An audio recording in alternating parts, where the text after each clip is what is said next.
In this video, we're going to be taking an in-depth look at the Mirabox capture card that they sent over for a review, and I have to say, this capture card includes one function that really expensive capture cards don't even have on them.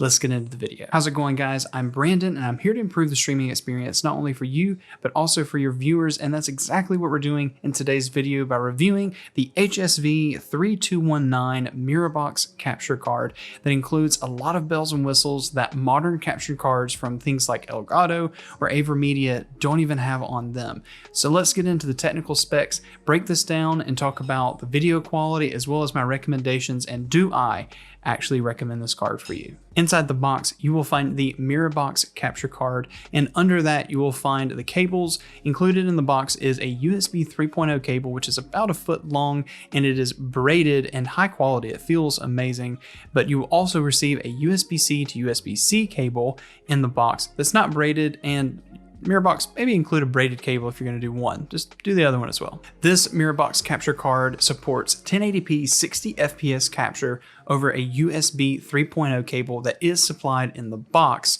This also supports 4K pass-through up to 60 frames per second with HDR10 support, which is something that is unheard of at a cost of less than $100. As far as capture goes, you can connect an HDMI or USB-C cable to actually receive the video feed so that you can capture up to 2 devices on this capture card, one at a time, but you have an option toggle in between the two so that you can choose which device wants to be captured. Also on this device is a microphone and a headphone port so that you can do direct commentary onto the video file, or you can monitor the sound coming out of the original device to make sure that you're hearing that correctly. The last port on this device is a USB-C quick charging port.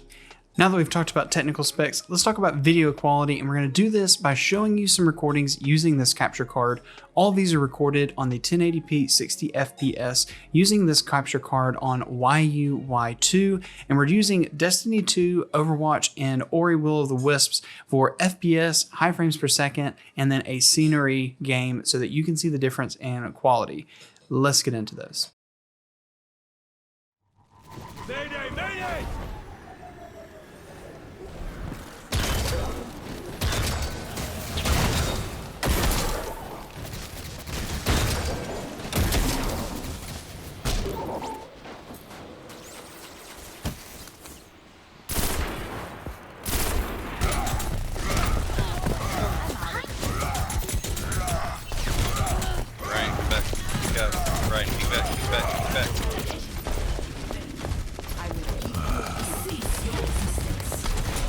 Shield jump.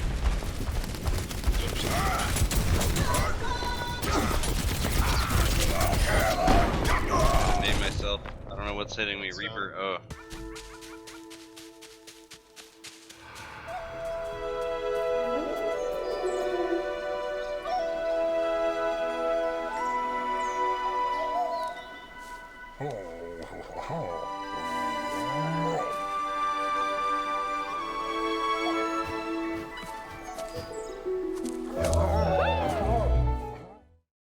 As for video quality, you can tell that it's actually really good. Not only are you getting really nice contrast with that YU-Y2 encoding, but you're also in the OBS preview window getting a really low latency. I was actually gaming using OBS rather than the pass-through, and I could really tell that the input latency was very low. So I could say that this is not exactly zero latency coming through into OBS, but it is very low, and if you used it this way, it would definitely be an option. Another piece I want to highlight is USB-C streaming.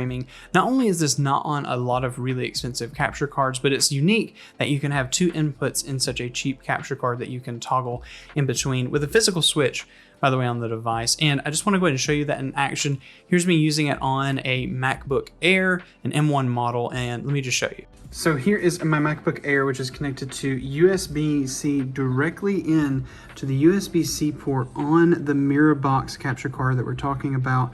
And as you can see, it is extending the screen and capturing it inside OBS. You can even see, if I scroll up here, you'll see it's Mirabox video capture, and it is extending the screen, and my cursor is over onto that other screen. However, I will say, if I zoom in a little bit, you can tell that the pixelation is probably not as good as you would see on HDMI, and maybe it's the cable they provide or something else, but you can tell it's not the best of quality. But to have this option at the flip of a switch to be able to connect HDMI or use USB-C, it will work, and it does pass through, which is a very good thought. As far as recommending this product, I've actually reviewed their cheaper Mirabox, as you can see here, compared to the more expensive one. And this one right here captures really good, and for less than $40, I really recommend this to someone who's looking at a budget.